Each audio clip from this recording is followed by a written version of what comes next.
before he was charged with murder and later died by suicide. That has come out and doing this. I'm wearing orange and I'm in a cell. It started like any ordinary Friday morning in the quiet town of New Canaan, Connecticut, a peaceful community known for its leafy streets, polished lawns, and a calmness that rarely broke. But on May 24, 2019, that calm shattered. By nightfall, 5 children were without their mother, a family was in shock, and investigators were stepping into what would become one of the most haunting cases in Connecticut's modern history, the disappearance of Jennifer Dulos. Before we begin, if you're drawn to stories that expose the truth behind disappearance, betrayal, and justice, take a moment to subscribe to Unsolved True Crimes, UTC. Every week, we bring you real cases told with care, depth, and respect for those whose voices were silenced. Your support helps us keep their stories alive. Jennifer was the kind of person who left light in every room she entered. Friends remembered her as gentle, creative, intelligent, a mother who adored her children more than anything in the world. To those close to her, her identity wasn't tied to wealth or privilege, even though she came from both. It was tied to her kindness, her creativity, and her deep love for her 5 children, 2 sets of twins and a little girl. She was born on September 27, 1968, in New York City. Her father, Hilliard Farber, was a respected banker, while her mother, Gloria Ortenberg, was a philanthropist. Jennifer and her sister Melissa grew up in an environment of stability, intellect, and art. She went on to graduate from Brown University in 1990, later earning a master's degree in writing from New York University's Tisch School of the Arts. Writing was her way of understanding the world, and sometimes her way of warning it. She often used her personal blog to write about motherhood, family, and self-reflection. Years before she vanished, one entry from 2012 would later stand out. She confessed that she wished she were stronger, and that confrontations didn't scare and appall her. At the time, it seemed like a writer's introspection. Years later, it would read like a foreshadowing of what was to come. Jennifer met a man named Fotis Dulos in the early 2000s, a charismatic, ambitious, and sharply intelligent man originally from Greece. Fotis was born on August 6, 1967, in Turkey but raised in Athens. He moved to the United States in the mid-1980s to study at Brown University, the same university Jennifer attended. He later earned a master's degree in finance from Columbia Business School. On the surface, Fotis was the picture of success, fluent in multiple languages, athletic, and a driven entrepreneur who built a custom home-building business called 4 Group Inc.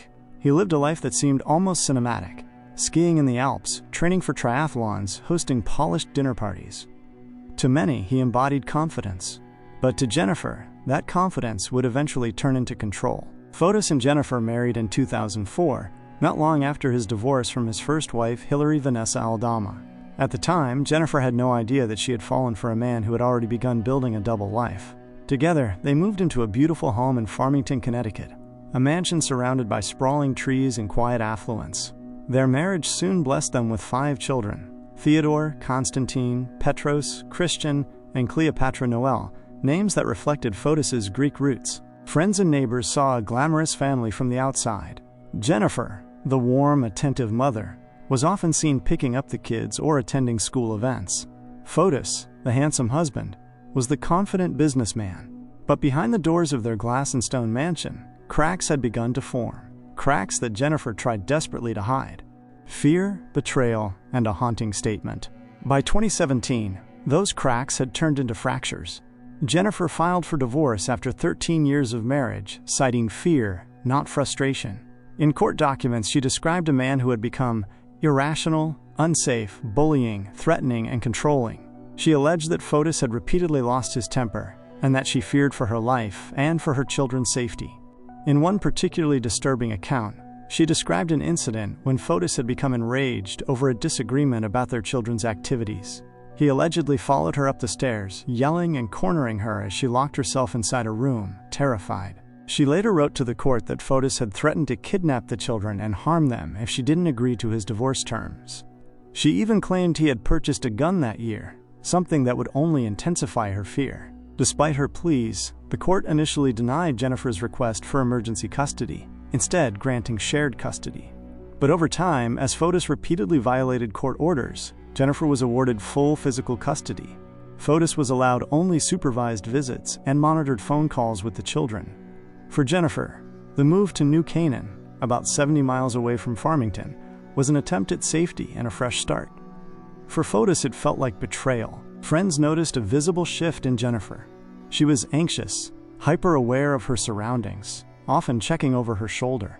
One of her friends later revealed that Jennifer told her, "If something happens to me, it's Fotis." That haunting statement would echo endlessly in the months to come. May 24th, 2019. The silence. On the morning of May 24th, 2019, Jennifer followed her usual routine. Around 8 a.m., she dropped her 5 children off at school in New Canaan. Her friends said she seemed calm, collected, nothing out of the ordinary. But by evening, Jennifer Dulos was gone. Her nanny, Lauren Almeida, arrived at Jennifer's home around 11:30 a.m. and immediately noticed something was off. Jennifer's Range Rover was parked inside the garage, but her Chevrolet Suburban, the car she was supposed to take to a doctor's appointment in New York City that day, was missing. The garage door was closed, the lights were off, and the house was eerily silent. Lauren tried calling Jennifer, no response. By late afternoon, Jennifer had missed both her medical appointments, something she never did. By 7 p.m., her friends and nanny contacted the police. Jennifer wasn't answering her phone, wasn't home, and hadn't been seen since that morning. Within hours, what began as a missing person report would turn into a chilling crime scene. A crime scene that spoke volumes. When detectives entered Jennifer's New Canaan home, what they found inside was devastating. There were blood splatters on the garage floor and traces on the wall. There was more blood on the Range Rover parked nearby. Tests would later confirm that the blood belonged to Jennifer, and shockingly, traces of Fotis's DNA were also found mixed with hers. The crime scene told a story that Jennifer herself could no longer tell. It spoke of a struggle, a sudden act of violence, and an attempt to erase it. Investigators quickly concluded that this was no voluntary disappearance. Something terrible had happened inside that garage. The search for Jennifer began immediately. Police, drones, dogs, and volunteers combing through parks and wooded trails. But within hours, detectives began connecting dots that led them straight to one person, her estranged husband, Fotis Dulos. Their suspicion wasn't based on assumption.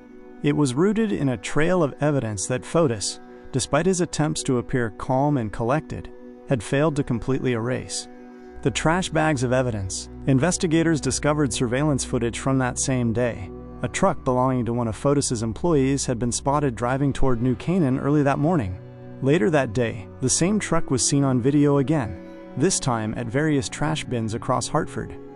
And Fotis wasn't alone. Riding beside him was his girlfriend, Michelle Triconis, calmly discarding trash bags. When detectives retrieved those bags, they found what would become the backbone of the case: blood-stained clothing, used cleaning supplies, gloves, and rags. DNA tests confirmed the blood was Jennifer's. Fotis's DNA was found inside one of the gloves and on the handle of a trash bin. The evidence was overwhelming, but the question everyone asked was, how could someone do this, and how could someone else help them? The co-conspirator, Michelle Triconis, wasn't a stranger to Fotis's life. She was a Venezuelan-born woman, once a TV personality and equestrian. She had started dating Fotis while he was still married to Jennifer.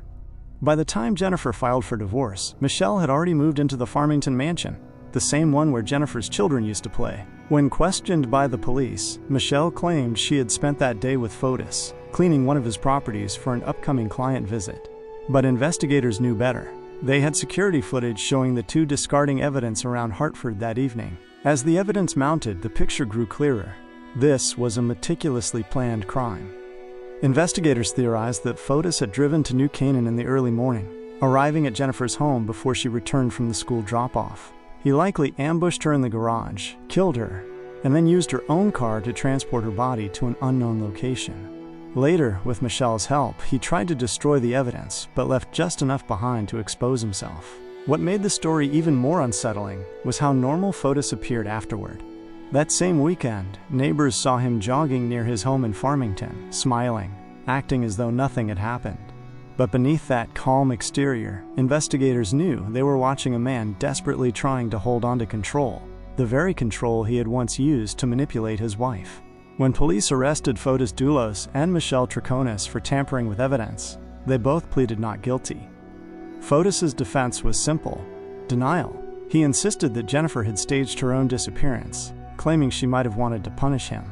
It was an absurd theory, and one that friends and family rejected instantly. Jennifer would never abandon her children. As detectives dug deeper, they found that Fotis hadn't acted alone. A third suspect emerged, a man named Kent Mulhenny, a friend and former attorney of Fotis. Kent, too, would face charges of conspiracy to commit murder. His connection to a suspicious, shallow grave found near a Connecticut hunting club only deepened the mystery. Though no body was ever found, the evidence was impossible to ignore. By early 2020, Fotis Dulos was facing capital murder, and kidnapping charges.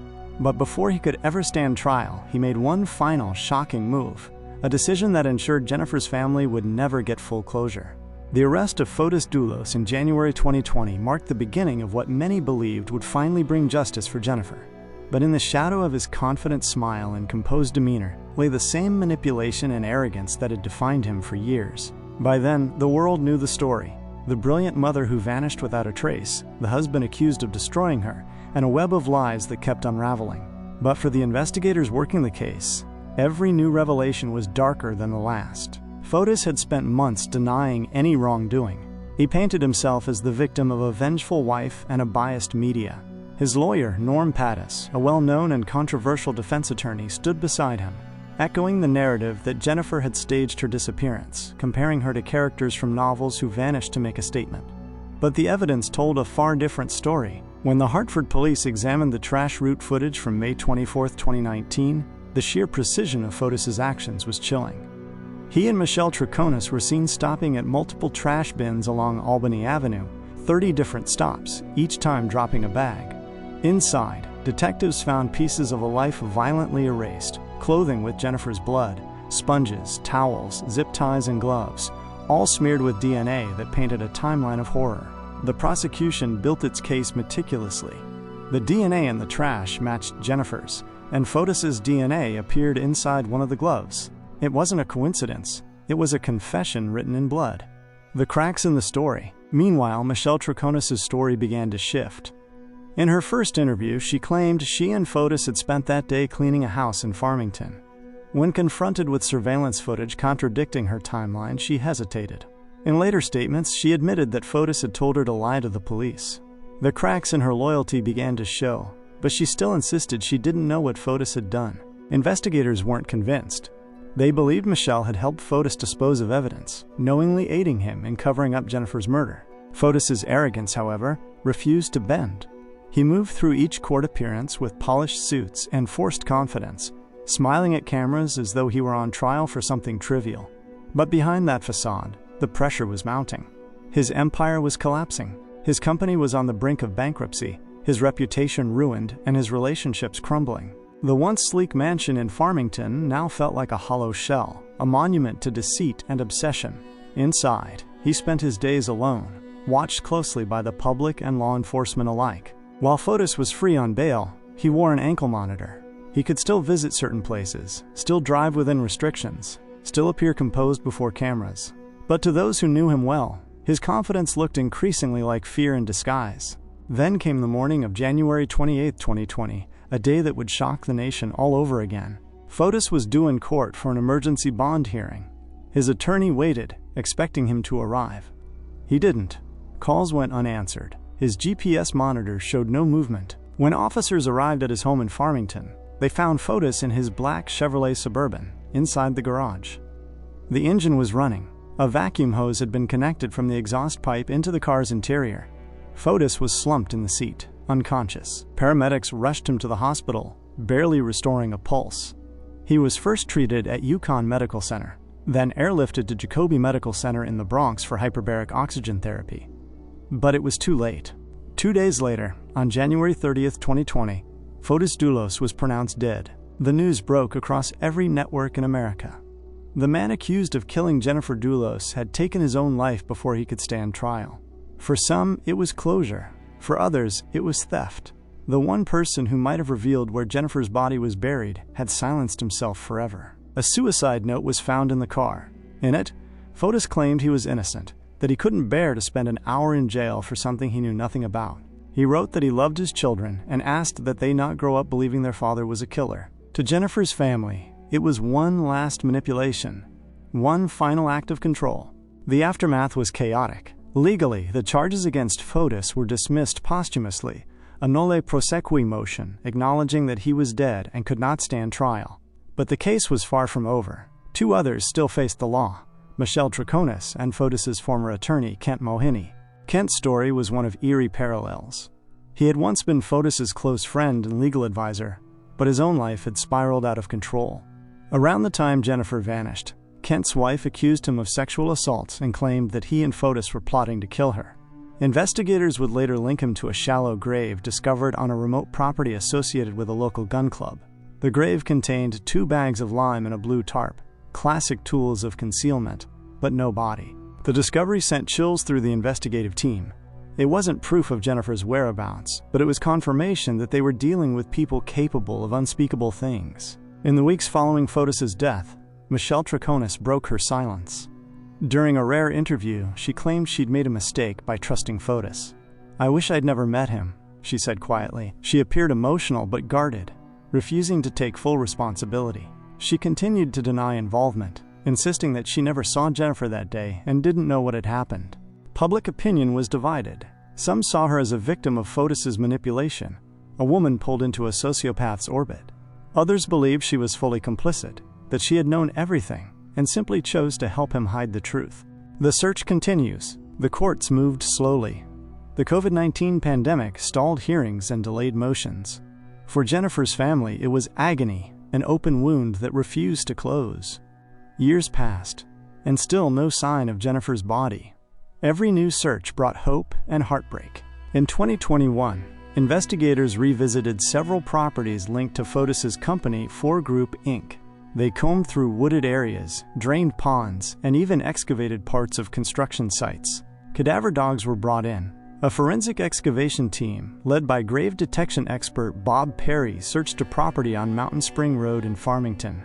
They used ground-penetrating radar and septic tanks, searching for the smallest sign of human remains. But again, nothing. For Jennifer's mother, Gloria, and her sister, Melissa, the absence of a body meant no closure, no final goodbye. In interviews, their grief was palpable. They spoke of Jennifer as if she were still alive somewhere, because accepting the alternative was unbearable. Through it all, the 5 children, the Dulos children, remained under the care of their maternal grandmother. They were between the ages of 8 and 13 when their mother vanished. They had lost both parents in the same tragedy, one to violence, the other to his own hand. Jennifer's Law, a legacy of protection.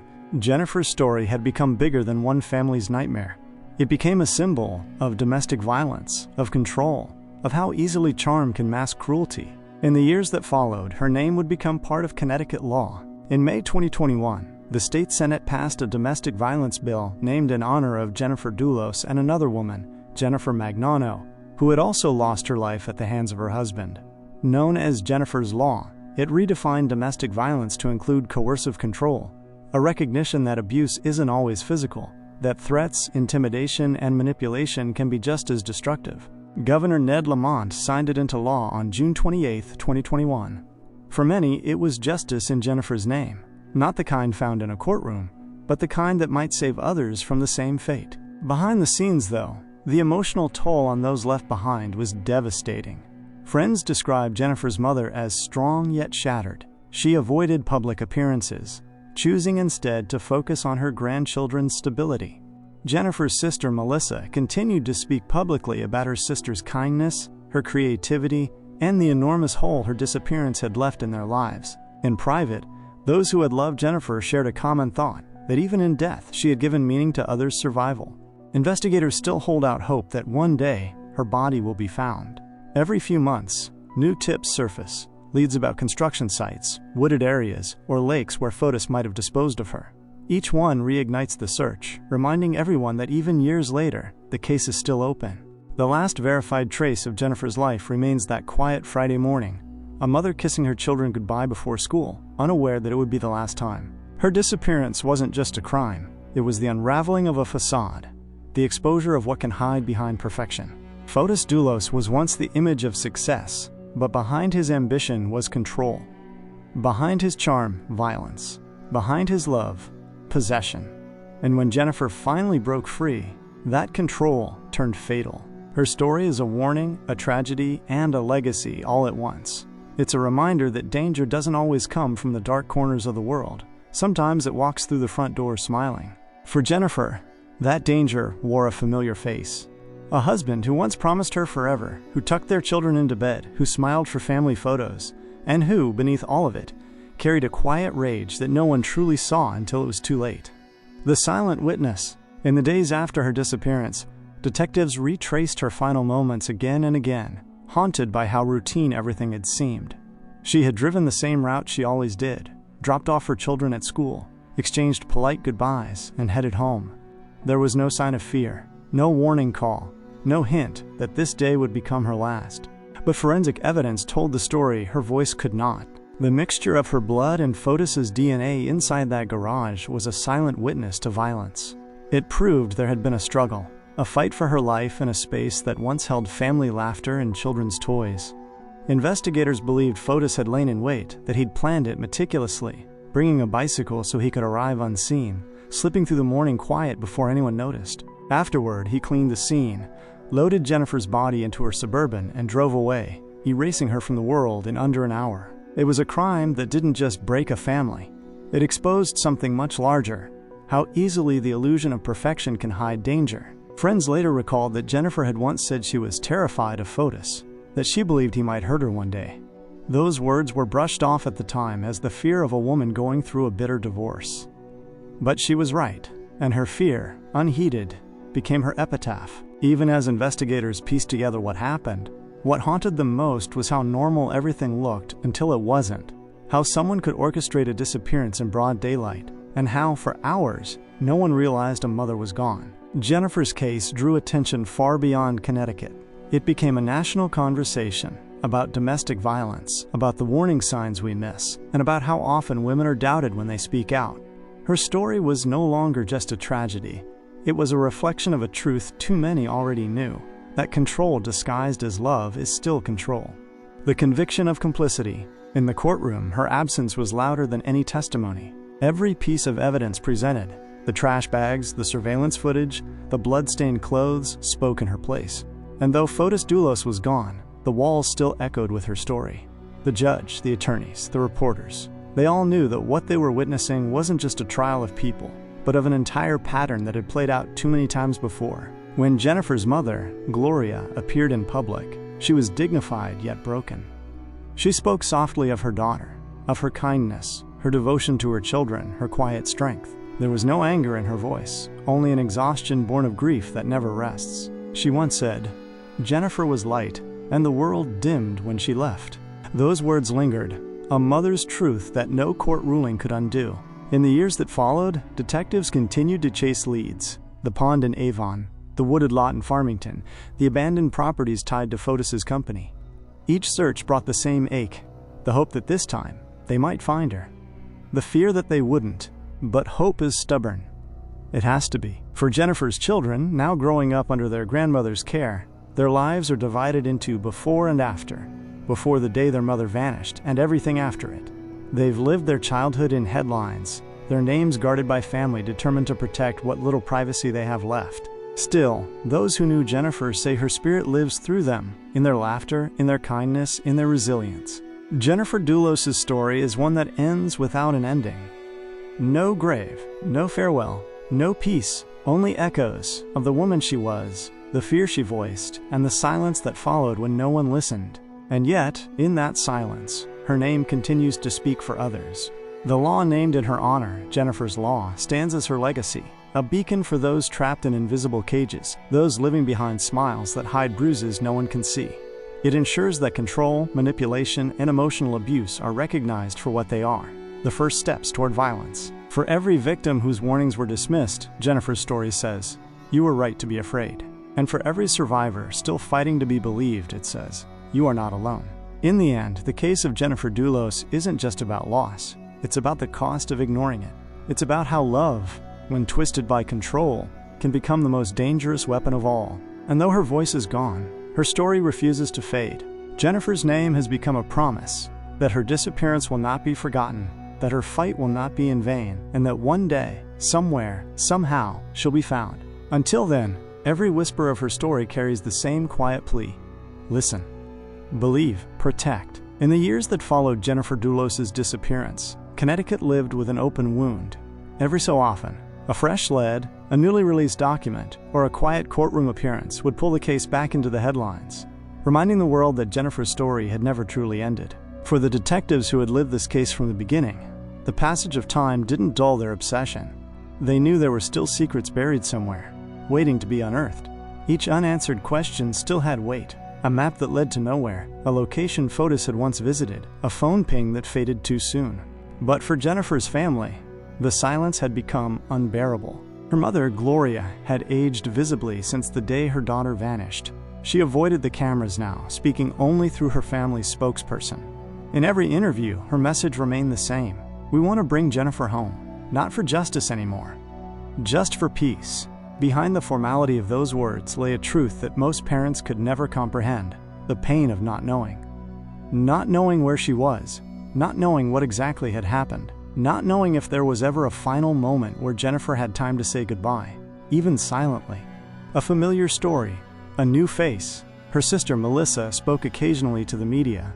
She described Jennifer's laughter, her writing, the sound of her voice when she read stories to the children. And she described the nightmares that came after, the constant feeling that her sister was somewhere cold and alone. To the public, the name Jennifer Dulos became more than a case file. It became a mirror reflecting everything wrong with how easily domestic abuse hides behind wealth, privilege, and appearances. People began to ask the same question that haunted Jennifer's friends. How did no one see it coming? She had written about fear, about control, about her wish to be stronger. She had filed legal motions, reported threats, begged for protection. And yet, despite all of it, she was left to fight alone until it was too late. It was a familiar story, one that repeated itself in courtrooms and police reports across the country. But now, in Connecticut, it had a face: Jennifer's. The co-conspirators' reckoning. Meanwhile, the people who had helped cover up her disappearance were still facing the law. Michelle Troconis, the woman who had once shared Fotis' bed, now lived under house arrest, wearing an ankle monitor, a visible reminder of the life she'd chosen and the consequences that came with it. The confident smile she once carried in public had long since disappeared. Each time she entered a courtroom, she looked smaller, quieter, her eyes darting from the reporters' cameras to the judge, as if trying to find somewhere safe to rest. Her defense attorney argued that Michelle had been manipulated, that Fotis was the architect of the crime, and she had been the unwitting accomplice, dragged into his schemes by love and fear. But investigators didn't buy it. They saw her not as a victim, but as a partner, someone who had helped destroy evidence, who had washed blood from a car seat, who had stood beside a man throwing away the proof of what he'd done. In police interviews, Michelle's own words betrayed her. When confronted about the trash bags she was seen dumping, she admitted, "Maybe I was cleaning up something I shouldn't have been." Those words were quiet, almost whispered, but they said enough. Prosecutors painted her as someone who knew the truth and chose silence, who saw evil and helped it hide. And then there was Kent Mohini, the attorney and friend who had allegedly helped Fotis plan parts of the crime. A man whose own marriage had fallen apart in chaos, whose wife claimed he had once plotted her death alongside Fotis. His life, like theirs, was now in ruins. His license suspended, his career destroyed, his name forever tied to the unthinkable. The arrogance that failed. What made Kent's involvement so disturbing was how close he had been to Fotis. Both men were intelligent, educated, and outwardly successful. They weren't the kind of people anyone imagined capable of something like this. But power and arrogance often breed the same sickness: the belief that they can outsmart the system, outthink the police, and outmaneuver the truth. It was that arrogance that brought them down. Even in death, Fotis' lies continued to unravel. Hidden bank records revealed financial manipulation. His personal emails hinted at desperation, at rage, at an obsession with control that had consumed every part of his life. One message he once wrote to Jennifer, years before the end, simply said, "You can't take what's mine." To him, Jennifer and the children weren't family. They were possessions, and when he lost them, he lost himself. Detectives revisited every property he owned, every construction site tied to his company, every place he had visited in those final weeks. Using drones, sonar, and specialized search dogs, they scoured lakes, septic systems, and woodlands. They found fragments, fibers, tire marks, bits of disturbed soil, but never the one thing that mattered most. Each search ended with the same devastating emptiness. Hope is stubborn. In 2021, when investigators descended on a Farmington property with excavators and forensic specialists, The media gathered nearby, holding their breath. For hours, officers dug through the cold, wet ground, their shovels echoing in the silence. At one point, a detective stopped, staring into a small cavity in the soil. The entire crowd went still. But it was nothing. Just another false hope. By now, the search for Jennifer Dulos had become more than a case. It was a symbol of persistence, of refusing to let evil have the last word. For the officers who had stood in that garage on the first day, who had seen the blood on the walls and floor, it was personal. For them, finding her wasn't about headlines. It was about redemption. And for Jennifer's mother and sister, it was the only prayer they still said aloud. While the investigation dragged on, the world slowly learned more about the woman at its center, not through police reports, but through her own words. Friends released excerpts from her old blog posts. In one, she described motherhood as the place where fear and love meet. In another, she wrote, "We teach our children how to be brave by surviving what we must." Those words, written years before her disappearance, became almost prophetic, a voice reaching across time, describing exactly what she would one day endure. To the public, Jennifer's writings gave her back her humanity. She wasn't just a missing person or a name in a case. She was a mother, a thinker, a woman who understood the quiet strength it took to keep moving forward even when afraid. The law and the children. Her disappearance, tragic as it was, forced an entire state to re-examine how it listened to women's fears. Judges, advocates, and lawmakers all cited her name when discussing Jennifer's law. It wasn't just legislation. It was her story written into the state's conscience. When the law passed in 2021, the room fell silent. A photograph of Jennifer was displayed at the signing. Her smile, soft, kind, and unassuming, was there as if she had finally been heard. One of the lawmakers who helped pass it said afterward, "Jennifer Dulos will save lives." That's her legacy. And yet, even with that victory, her family still couldn't rest. Every milestone, every birthday, every holiday was another reminder of what was missing. Her children grew older, and though the world stopped talking about the case as often, her name still echoed quietly in the corners of their lives. The 5 siblings stayed under their grandmother's care. Occasionally, they were seen in the company of close friends or attending small, private gatherings. Their names were kept out of public view, shielded from cameras, protected from the darkness that had already taken so much from them. They are said to resemble their mother: kind eyes, quiet smiles, an air of calm that feels like hers. For them, the story is not history. It is the shape of their lives. Silence is complicity. As the investigation continued, the attention around Michelle Troconis began to shift again. People who once called her a conspirator began asking if she too had been controlled, if she had been drawn into something she didn't fully understand. But that argument never reached far enough. Her actions were her own, and the evidence spoke louder than sympathy. She had helped clean the car. She had thrown away the bags. She had lied to police. Whether she did it out of fear or devotion didn't matter anymore. She knew, and knowledge, in the eyes of the law, is guilt. The years stretched on. The case file grew thicker, the courtroom hearings slower. But the truth, though incomplete, remained clear. Jennifer Dulos had been taken by someone she trusted most, and while her body had never been found, her story continued to breathe. Every podcast, every documentary, every new report added to the collective memory of a woman whose courage outlasted her disappearance. Because even in silence, Jennifer Dulos still speaks through the law, through her words, through the lives she saved, by warning the world what danger can look like when it hides behind love. The unfinished story, and until she is found, her story isn't over. By the 4th year after Jennifer Dulos vanished, time had begun to lose its meaning for those who loved her. Days bled into nights, court hearings came and went, and every new headline reopened the same wound. But beneath the exhaustion, something still burned. The need to know, the need to find her, the need to finish the story that had never been given an ending. In May 2023, 4 years to the month since Jennifer's disappearance, the air in New Canaan still carried that same unease, the unspoken sense that something had been stolen and never returned. Residents who had once joined the massive search parties now passed by Waveney Park in silence, glancing at the trees as though expecting her to emerge from them. Jennifer's house, once filled with the sounds of children and laughter, had long been emptied. The walls no longer echoed with life. To those who had seen it, the house was more than just a structure. It was a ghost, frozen in time, like the moment she disappeared. Detectives continued to revisit evidence. Every few months, the case would resurface in quiet updates. A sealed affidavit unsealed, a newly analyzed DNA trace, a hint that investigators might finally be closing in on answers. But so far, no new ground had been broken. Even after all these years, the same question continued to haunt the case. Where is Jennifer Dulos? The trial and the verdict. The police were certain that Fotis had disposed of her body that morning, but the details of how and where remained hidden in the silence of his death. In the months before he ended his life, he had spent hours alone, pacing, writing notes, making phone calls no one could fully trace. Detectives believe he may have hinted at the location to someone, perhaps without them realizing it. Every friend, every business partner, every family contact was re-interviewed, their words dissected for even a fragment of clue. Somewhere within those fragments, investigators hoped, lay the answer. But truth has a way of staying buried, especially when buried by someone who planned every move like a game of chess. Fotis's death didn't end the legal story, though. It merely changed its shape. His estate became the center of lawsuits, financial claims, and a public tug-of-war between debt, reputation, and memory.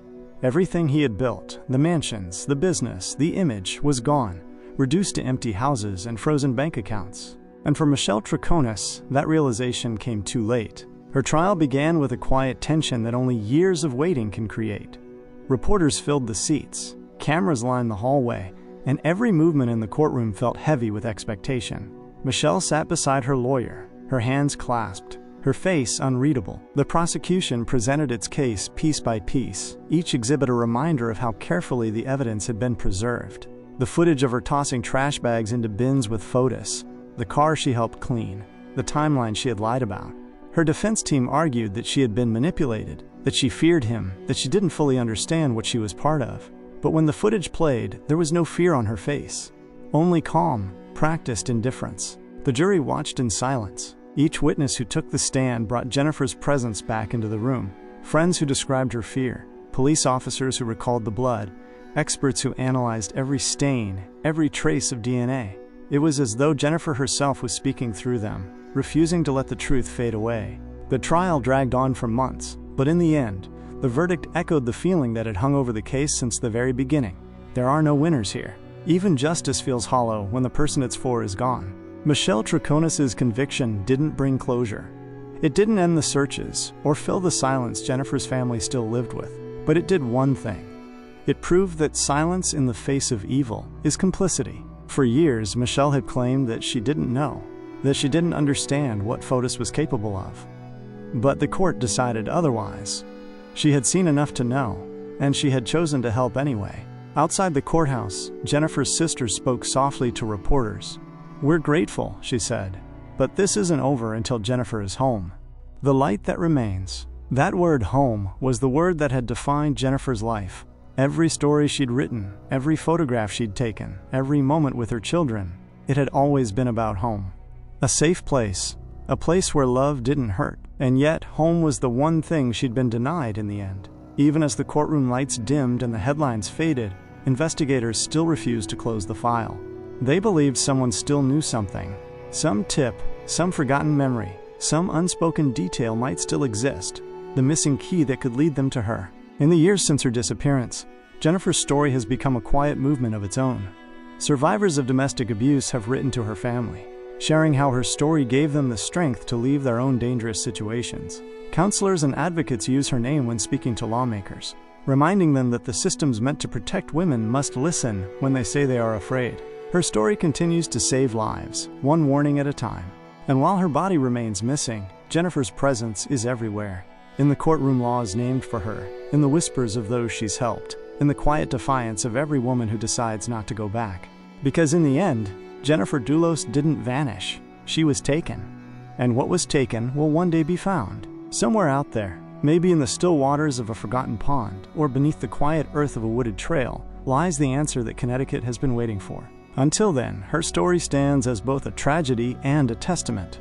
A tragedy of what happens when warning signs go unheeded. A testament to a mother's love that refused to die, even when she did. And when you stand in Waveney Park on a calm spring morning, when the light filters through the trees the same way it did that day in 2019, you can almost feel her there. Not as a ghost, but as a promise that truth, no matter how long it hides, will always rise to the surface. If this story moved you, share it. not for views, but for awareness. Every share keeps Jennifer's memory alive. Every comment reminds the world that her story still matters. Subscribe to Unsolved True Crimes, UTC, for more real stories that deserve to be heard. Together, we can make sure these voices are never forgotten. Jennifer Dulos is still missing, but her voice isn't. It lives in every story told in her name, every survivor who found strength through her, every law rewritten so that another woman might be believed. And that, in the quietest, most powerful way, is how she wins.